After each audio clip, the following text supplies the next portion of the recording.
kind of the taste of summer. It is definitely the taste of summer. It's definitely the taste of Old Orchard. Pier fries, one of those simple pleasures of the summer. Few ingredients, little labor, not too expensive. You don't need to get a plate or a table involved. The shop's name really says it all. You go to Pier Fries and you get Pier Fries. When we spoke with the owner of this staple of Old Orchard Beach 19 years ago, he said that a limited menu makes his job pretty straightforward. It's easy now. I got one item. My inventory is easy when I got to order salt, vinegar, ketchup, potatoes, and that's about it. Today is National Simplicity Day, so we are taking a look at some of the ways people in Maine embrace keeping things simple. So the date of July 12th is picked in honor of Henry David Thoreau. The philosopher was born on this day in 1817. And he once said, as you simplify your life, the laws of the universe will be simpler.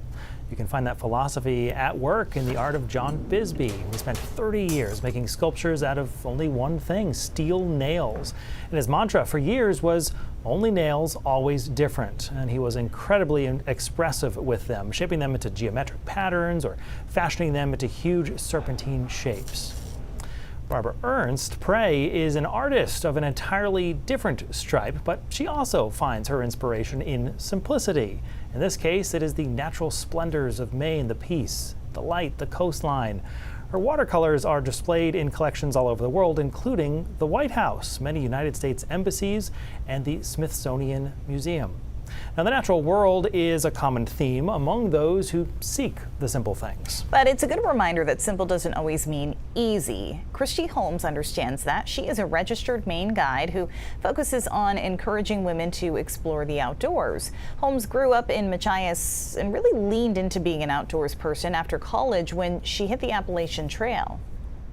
It's kind of a catch-22. The beauty of the trail is the simplicity and that you have no to-do list. You're not doing laundry, you don't have to go get your oil changed or pay your landlord. Like, you wake up and you pack up and you walk and you unpack and you sleep. And that's what you're doing for the next 5 months. People romanticize like, oh, the AT must be so beautiful to get outside, and it is, but it's also a grind. Like, your shoes are wet, your sleeping bag got wet, you're being bitten by bugs, and you have blisters, and you're homesick, and you're eating the same granola bars every day. But there may be no people in Maine more linked to the concept of simplicity than the Shakers. The religious community maintains property at Sabbath Day Lake in New Gloucester. Back in the year 2000, Rob Caldwell paid them a visit.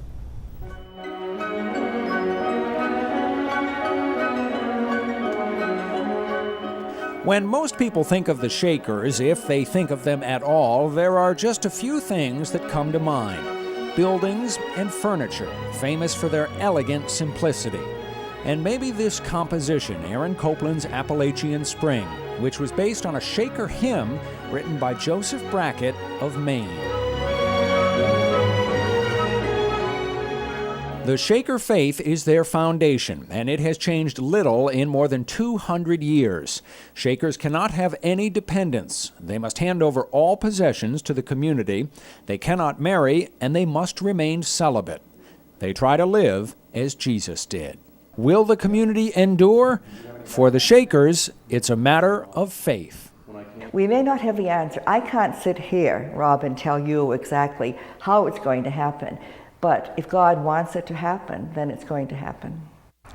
The buildings, the furniture, the setting here, they are undeniably beautiful, but they are not what life at Sabbath Day Lake is all about. As one Shaker memorably put it many years ago, I do not want to be remembered as a chair.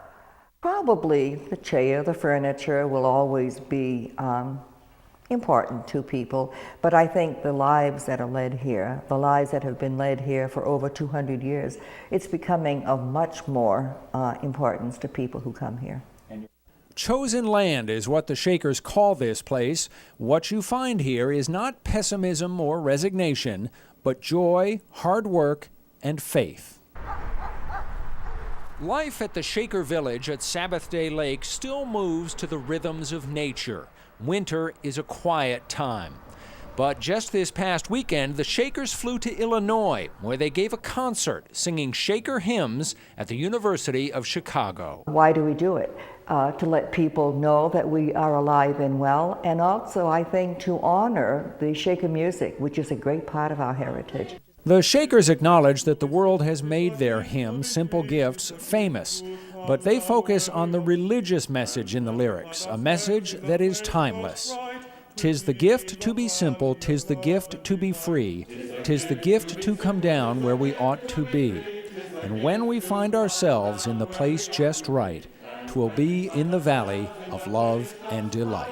When true simplicity is gained, to bow and to bend we shan't be ashamed. To turn, will be a delight, till by turning we come round right. A very big fan of Simplicity Day. Just break it down to what matters. That was Rob Caldwell reporting from the turn of the century for us.